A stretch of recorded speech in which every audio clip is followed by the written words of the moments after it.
Hello students. तो JEE NEET के इस सीरीज में ये हम लोग फर्स्ट चैप्टर से स्टार्ट करने जा रहे हैं आज। ये लेक्चर 1 में basic mathematics used in physics.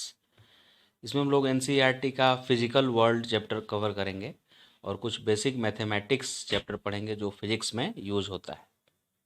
तो ये लेक्चर किन के लिए बनाया जा रहा है, तो जो अभी 11th में स्टूडेंट गए हैं और 2 इयर्स के बाद जेई या नीट के एग्ज़ाम में अपीयर होने वाले हैं या बोर्ड एग्ज़ाम के लिए भी, वो 11th क्लास के स्टूडेंट के लिए ये हेल्पफुल होगा। तो हम लोग स्टार्ट करते हैं साइंस के डेफिनेशन के साथ। साइंस का डेफिनेशन क्या है? Systematic and organized knowledge of any subject is called science.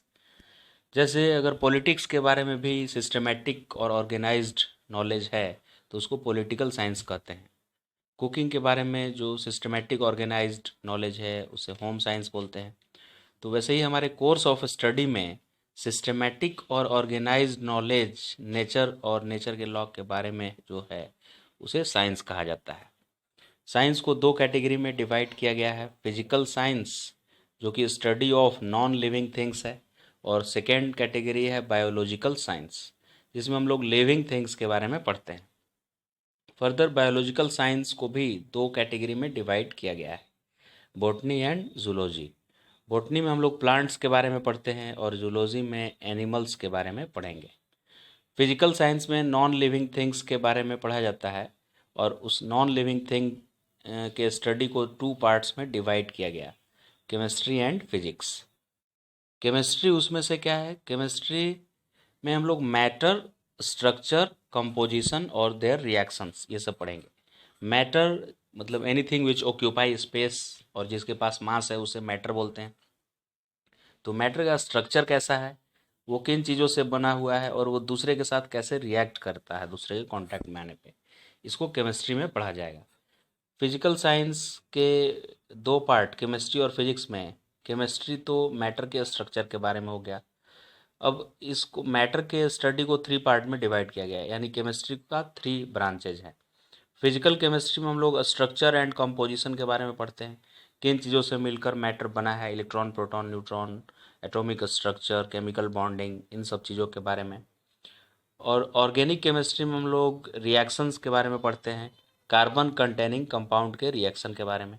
और इनऑर्गेनिक कम में विदाउट कार्बन जो कंपाउंड है उनके रिएक्शंस पढ़ते हैं। फिर फिजिकल साइंस का सेकेंड कैटेगरी है फिजिक्स। फिजिक्स क्या है? तो हमारा सब्जेक्ट फिजिक्स ही है तो इसका डेफिनेशन हम लोग लिखेंगे। Physics is the study of laws of nature through observation and experimentation. अभी जो आप न्यूटन का लॉ ऐसे लिखा हुआ रहता है बुक में, first law, second law, third law, every action has equal and opposite reaction. तो ये न्यूटन का लॉ नहीं है, न्यूटन ने डिस्कवर किया है सिर्फ। ये सब नेचर का लॉ है, नेचर ने बनाया है। जैसे कोई भी ऑब्जेक्ट डाउनवर्ड फॉल होगा, अगर किसी पेड़ से अगर कुछ फल टूटता है तो वो नीचे ही गिरता है। तो ये न्यूटन ने नहीं बनाया है ग्रेविटेशन का नियम, उसने डिस्कवर किया है। ये तो लॉ ऑफ नेचर है, नेचर का ये लॉ है। तो नेचर के लॉ का स्टडी करते हैं हम लोग फिजिक्स में ऑब्जर्वेशन और एक्सपेरिमेंट से, राइट। तो इसके ब्रांचेज कौन कौन से हैं? Mechanics, electromagnetism, optics, thermodynamics, modern physics. Mechanics में हम लोग ऑब्जेक्ट के रेस्ट एंड मोशन स्टेट के बारे में पढ़ेंगे। इलेक्ट्रोमैग्नेटिज्म में चार्ज और मैग्नेट के बारे में। ऑप्टिक्स में light and phenomena related to light. Thermodynamics पे हीट और टेम्परेचर के बारे में पढ़ाया जाएगा। और मॉडर्न फिजिक्स में सेमीकंडक्टर्स, एटॉम, न्यूक्लियस, इन सब चीज़ों के बारे में। और कम्युनिकेशन सिस्टम, मोबाइल कम्युनिकेशन कैसे होता है, टेलीविज़न ब्रॉडकास्टिंग कैसे किया जाता है टेलीविज़न पे किसी चीज़ का, ये सब चीज़ों के बारे में स्टडी करेंगे हम लोग मॉडर्न फिजिक्स में। तो I hope it is clear to all of you science क्या है, सिस्टमैटिक एंड ऑर्गेनाइज नॉलेज, और इसका 2 टाइप है, फिजिकल साइंस और बायोलॉजिकल साइंस, राइट। तो इतना ही रखते हैं इस लेक्चर में। आने वाले लेक्चर में हम लोग अब स्टार्ट करने वाले हैं basic mathematics used in physics.